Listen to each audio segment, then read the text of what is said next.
அஸ்ஸலாமு அலைக்கும் வரஹ்மத்துல்லாஹி வபரகாத்துஹு. சங்கடமான நேரத்தில் நாம் ஓதும் துஆ. அதுக்கு முன்னாடி ஒரு சின்ன ஹதீஸ் கண்டிப்பாக இதை நேரம் ஒதுக்கி கேளுங்க.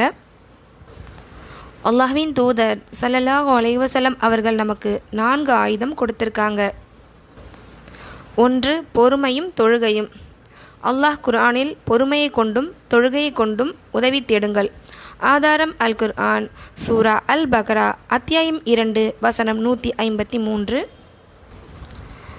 அல்லாஹ்வின் தூதர் அவர்கள் கூறினார்கள், ஒரு முஃமினின் நிலை ஆச்சரியமானது. அவனுக்கு நன்மை வந்தால் நன்றி செலுத்துவான், சோதனை வந்தால் பொறுமையாக இருப்பான். இரண்டுமே அவனுக்கு நன்மை. ஆதாரம் முஸ்லிம் 2999. 2. இன்னா லில்லாஹி வ இன்னா இலைஹி ராஜிஊன். இதை அதிகமாக என்ன நினச்சிட்டு இருக்காங்கன்னா, இறந்தவங்க வீட்டில் தான் இதை சொல்லணும் அப்படின்னு நினச்சிட்டு இருக்காங்க.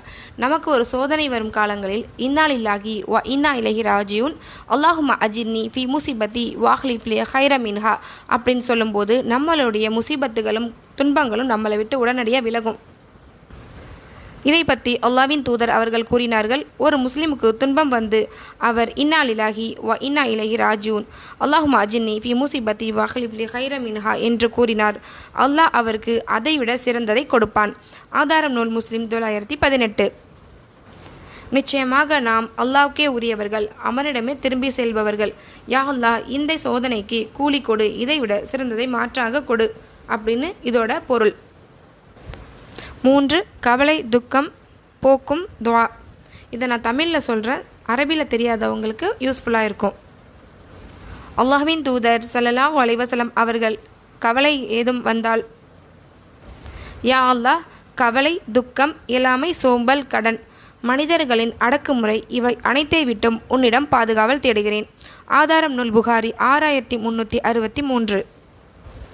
4. இஸ்திக்ஃபார், தொடர்ந்து பாவ மன்னிப்பு தேடுதல். யார் தொடர்ந்து இஸ்திக்ஃபார் செய்கிறாரோ அல்லாஹ் அவருக்கு ஒவ்வொரு நெருக்கடியிலிருந்தும் வெளியேறும் வழியை எடுத்து வைப்பான், ஒவ்வொரு கவலையிலிருந்தும் நிவாரணம் தருவான், எதிர்பாராத இடத்திலிருந்து ரிஸ்க் தருவான். ஆதாரம் நூல் அபுதாவுத் 1518.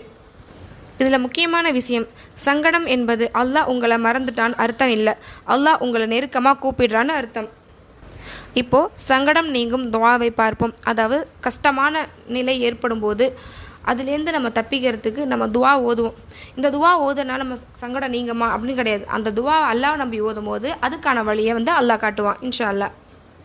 லா இலாஹா இல்லல்லாஹுல் அலீமுல் ஹலீம், லா இலாஹா இல்லல்லாஹு ரப்புல் அர்ஷில் அதீம், லா இலாஹா இல்லல்லாஹு ரப்புஸ் சமாவாத்தி வ ரப்புல் அர்லி வ ரப்புல் அர்ஷில் கரீம். இதன் பொருள், அல்லாஹ்வை தவிர வணக்கத்துக்குரிய இறைவன் வேற யாரும் இல்லை, அவன் மகத்தானவன், மிகவும் சாந்தம் உடையவன். அல்லாஹ்வை தவிர வணக்கத்திற்குரியவன் யாரும் இல்லை, அவன் மகத்தான அர்ஷின் அதிபதி.